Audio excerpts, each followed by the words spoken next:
Chapter 5. A perfume saint displays his wonders. To everything there is a season, and a time to every purpose under the heaven. I did not have this wisdom of Solomon to comfort me. I gazed searchingly about me, on any excursion from home, for the face of my destined guru. But my path did not cross his own until after the completion of my high school studies. 2 years elapsed between my flight with Amar toward the Himalayas, and the great day of Sri Yukteswar's arrival into my life. During that interim I met a number of sages, the perfume saint, the tiger Swami, Nagendranath Baduri, Master Mahusaya, and the famous Bengali scientist, Jagadish Chandra Bose. My encounter with the perfume saint had 2 preambles, one harmonious and the other humorous. God is simple. Everything else is complex. Do not seek absolute values in the relative world of nature. These philosophical finalities gently entered my ear as I stood silently before a temple image of Kali. Turning, I confronted a tall man whose garb, or lack of it, revealed him a wandering sadhu.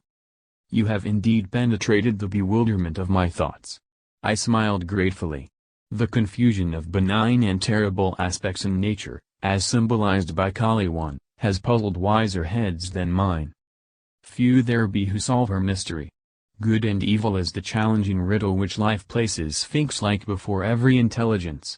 Attempting no solution, most men pay forfeit with their lives, penalty now even as in the days of Thebes. Here and there, a towering lonely figure never cries defeat. From the maya of duality he plucks the cleaveless truth of unity. You speak with conviction, sir. I have long exercised an honest introspection, the exquisitely painful approach to wisdom. Self-scrutiny, relentless observance of one's thoughts, is a stark and shattering experience. It pulverizes the stoutest ego. But true self-analysis mathematically operates to produce seers. The way of self-expression, individual acknowledgments, results in egotists, sure of the right to their private interpretations of God and the universe. Truth humbly retires, no doubt, before such arrogant originality. I was enjoying the discussion. Man can understand no eternal verity until he has freed himself from pretensions. The human mind, bared to a centuried slime, is teeming with repulsive life of countless world delusions. Struggles of the battlefields pale into insignificance here, when man first contends with inward enemies. No mortal foes these, to be overcome by harrowing array of might. Omnipresent, unresting, pursuing man even in sleep, subtly equipped with a miasmic weapon, these soldiers of ignorant lusts seek to slay us all. Thoughtless is the man who buries his ideals, surrendering to the common fate. Can he seem other than impotent, wooden, ignominious? Respected sir, have you no sympathy for the bewildered masses? The sage was silent for a moment, then answered obliquely. To love both the invisible God, repository of all virtues, and visible man, apparently possessed of none, is often baffling. But ingenuity is equal to the maze. Inner research soon exposes a unity in all human minds, the stalwart kinship of selfish motive. In one sense at least, the brotherhood of man stands revealed. An aghast humility follows this leveling discovery.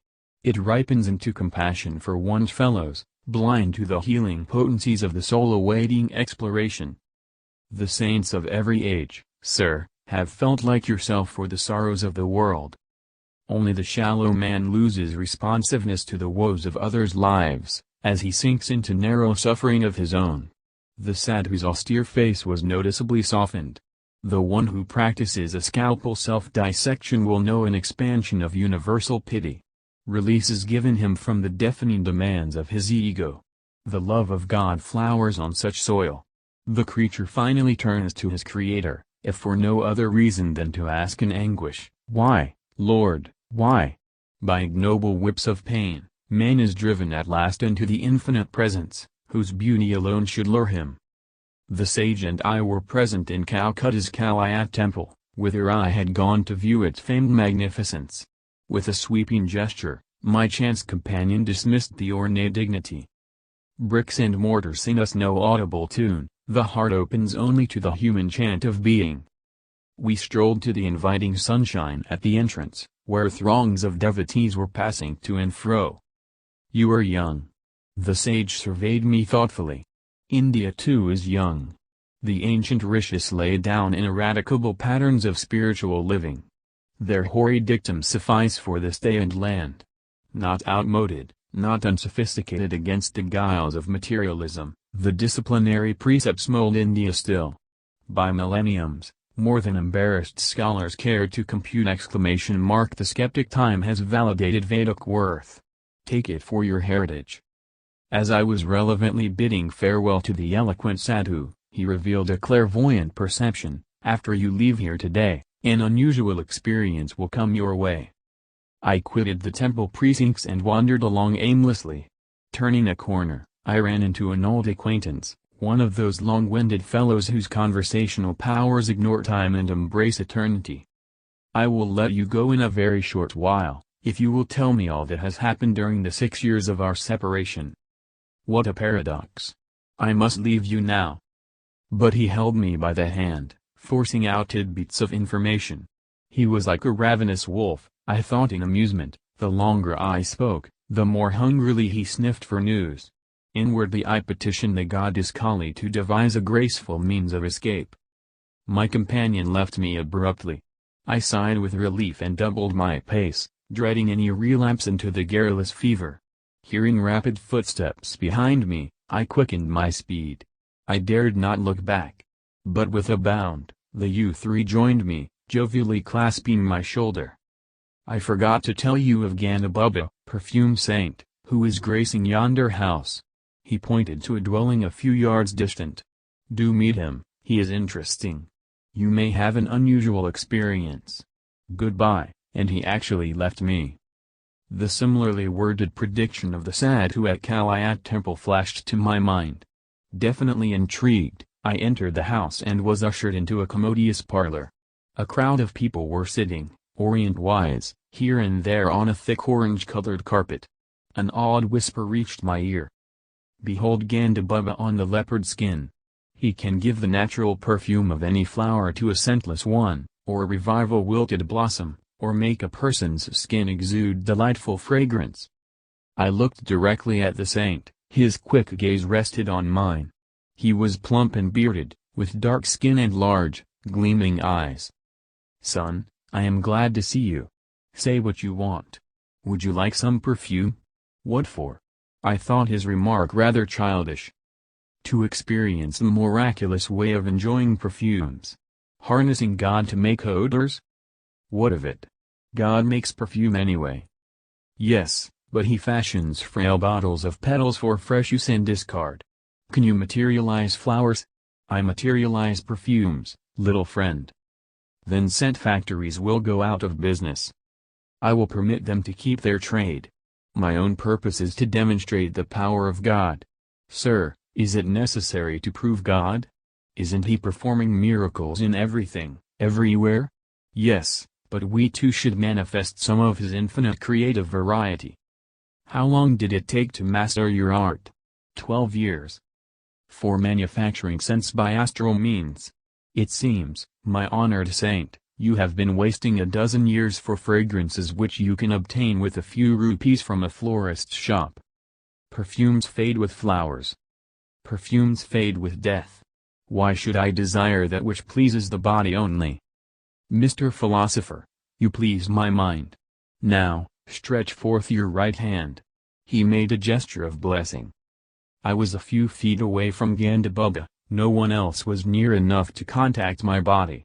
I extended my hand, which the yogi did not touch. What perfume do you want? Rouse. Be it so. To my great surprise, the charming fragrance of rose was wafted strongly from the center of my palm. I smilingly took a large white scentless flower from a nearby vase. Can this odorless blossom be permeated with jasmine? Be it so. A jasmine fragrance instantly shot from the petals. I thanked the wonder worker and seated myself by one of his students. He informed me that Gandabubba, whose proper name was Vishuddhananda, had learned many astonishing yoga secrets from a master in Tibet. The Tibetan yogi, I was assured, had attained the age of over 1,000 years. His disciple Gandabubba does not always perform his perfume feats in the simple verbal manner you have just witnessed. The student spoke with obvious pride in his master. His procedure differs widely, to accord with diversity in temperaments. He is marvelous. Many members of the Calcutta intelligentsia are among his followers. I inwardly resolved not to add myself to their number. A guru too literally marvelous was not to my liking. With polite thanks to Gandabubba, I departed. Sauntering home, I reflected on the 3 varied encounters the day had brought forth. My sister Yuma met me as I entered our Gurpur road door. "You are getting quite stylish, using perfumes." Without a word, I motioned her to smell my hand. What an attractive rose fragrance! It is unusually strong. Thinking it was strongly unusual, I silently placed the astrally scented blossom under her nostrils. "Oh, I love jasmine." She seized the flower. A ludicrous bafflement passed over her face as she repeatedly sniffed the odor of jasmine from a type of flower she well knew to be scentless. Her reactions disarmed my suspicion that Gandabubba had induced an auto-suggestive state whereby I alone could detect the fragrances. Later I heard from a friend, Alakananda, that the perfume saint had a power which I wish were possessed by the starving millions of Asia and, today, of Europe as well. I was present with 100 other guests at Gandabubba's home in Bird, Alakananda told me. It was a gala occasion. Because the yogi was reputed to have the power of extracting objects out of thin air, I laughingly requested him to materialize some out-of-season tangerines. Immediately the luchis 4 which were present on all the banana leaf plates became puffed up. Each of the bread envelopes proved to contain a peeled tangerine. I bit into my own with some trepidation, but found it delicious. Years later I understood by inner realization how Gandabubba accomplished his materializations. The method, alas, is beyond the reach of the world's hungry hordes. The different sensory stimuli to which man reacts, tactual, visual, gustatory, auditory, and olfactory, are produced by vibratory variations in electrons and protons. The vibrations in turn are regulated by lifetrons, subtle life forces or finer than atomic energies intelligently charged with the 5 distinctive sensory idea substances. Gandabubba, tuning himself with the cosmic force by certain yogic practices, was able to guide the lifetrons to rearrange their vibratory structure and objectivize the desired result. His perfume, fruit and other miracles were actual materializations of mundane vibrations, and not inner sensations hypnotically produced. Performances of miracles such as shown by the perfume saint are spectacular but spiritually useless. Having little purpose beyond entertainment, they are digressions from a serious search for God. Hypnotism has been used by physicians in minor operations as a sort of psychical chloroform for persons who might be endangered by an anesthetic. But a hypnotic state is harmful to those often subjected to it. A negative psychological effect ensues which in time deranges the brain cells. Hypnotism is trespass into the territory of another's consciousness. Its temporary phenomena have nothing in common with the miracles performed by men of divine realization. Awakened God, true saints effect changes in this dream world by means of a will harmoniously attuned to the creative cosmic dreamer. Ostentatious display of unusual powers are decried by masters. The Persian mystic, Abu said, once laughed at certain fakirs who were proud of their miraculous powers over water, air, and space.